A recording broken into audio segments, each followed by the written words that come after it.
My name is Eric Greg Swanson. I work as a naturalist here at Oatland Island Wildlife Center.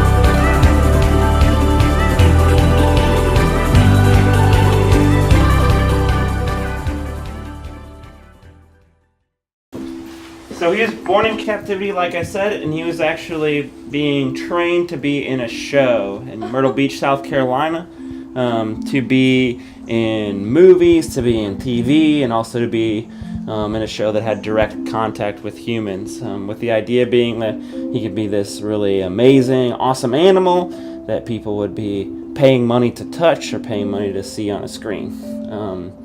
We like to say that he was a little too mouthy for that kind of work. And because he was a little too mouthy, he came to us. So a little bit of obstinance in his training, showed a little bit of biting tendency, so he came here to Oatland. He's a great cat, though. I think in a general sense, Shanti, never got out of his kitten stage because at a very young age he was fixed. So he is a boy, but he doesn't look like a boy cougar would. Boy cougars typically have very large, bulky skulls, very large, bulky shoulders.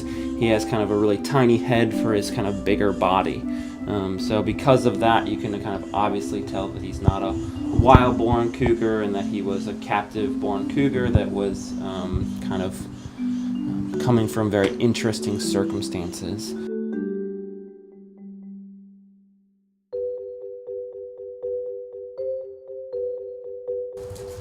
So this is what Hoo-Hoo. She's going to talk a little bit. It's like, Hoo's a barred owl, and barred owls are named that way because of the barring on their chest. They have this pattern that makes them really good camouflage artists, so they'll blend right into our trees, kind of breaks up their shape. That's what they're named after. So in the South, they talk a lot during breeding season, so you'll hear that traditional call. It's like, who cooks for you? Who cooks for you all?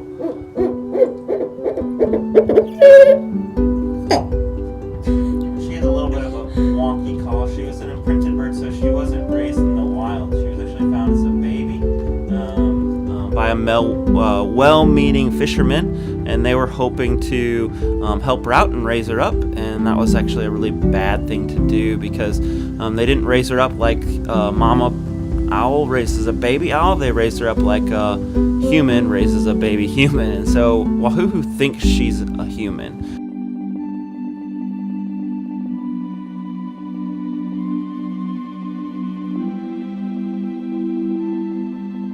So let's figure it out. So you can put faces with names. Suwani, gray pup, easy. Satilla has her right ear, or her left ear I should say, has a notch out of it. She's got a big underbite. That's the female. She's running next to Suwani now. She's walking straight towards us. That's Satilla. The one in the back that has kind of the gray shoulder blaze above her shoulders, that's, yeah, I'm talking about you. That's Ogeechee, and then Oconee is right up here. And so they're all actually siblings.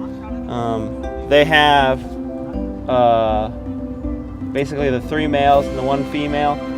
They were a bit of a whoopsie litter that came from a wolf sanctuary up in Indiana, and they came to us because we had basically enough space to house puppies.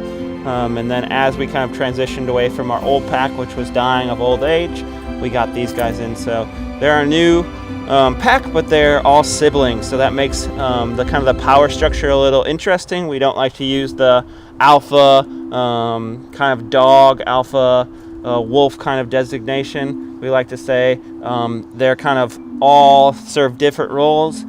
Suwannee is probably the most dominant, just because he's the biggest and he kind of pushes everyone else around. But Ogeechee will kind of be dominant sometimes too. Oconee to a lesser extent, and then Satil is just kind of the annoying sister. She's kind of a goofball.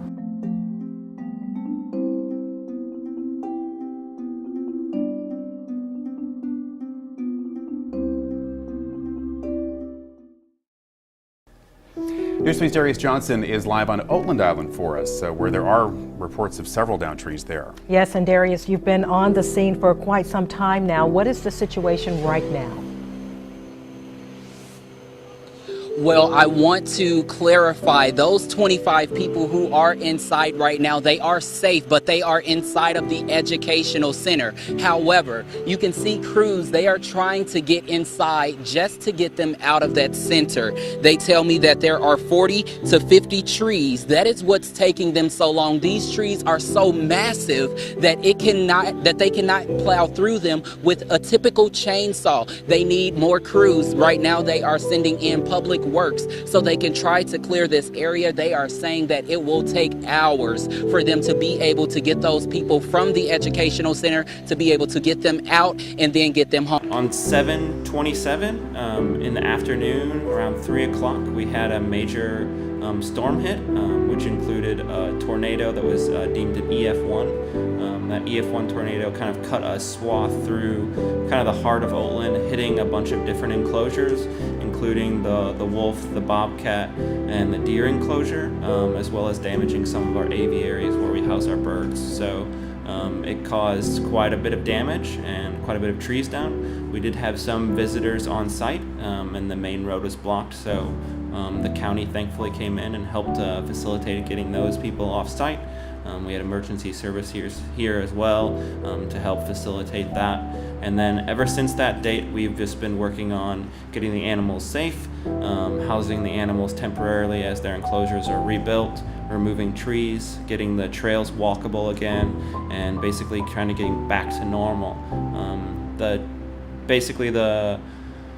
The storm has since allowed us to kind of look at some of the enclosures a little differently and how we want to set them up, and so it's given us the opportunity to improve a lot of habitats as well, which we're super excited about.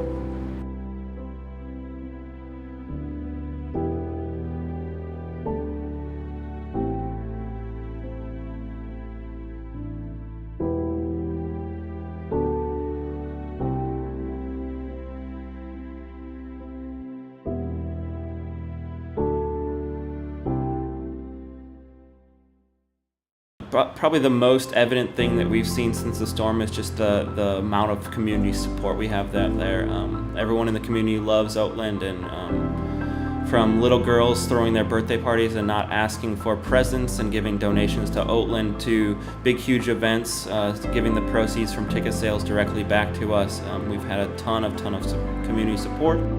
The thing that we have to kind of overcome in wildlife centers a lot is that a lot of the animals that we want to show are animals that are very afraid of big things with forward-facing eyes, because they think they're going to get eaten, right? So we're very aware of that, and we like to give them options for them to get out of areas, for them to be safe and feel comfortable and not be stressed out. So hopefully this is going to be a nice, awesome habitat as soon as they get that fence moving, put up, and all that good stuff. So, and I know people want to get back on the property. We just ask you to be patient with us as we kind of make sure it's completely safe for everyone to be here.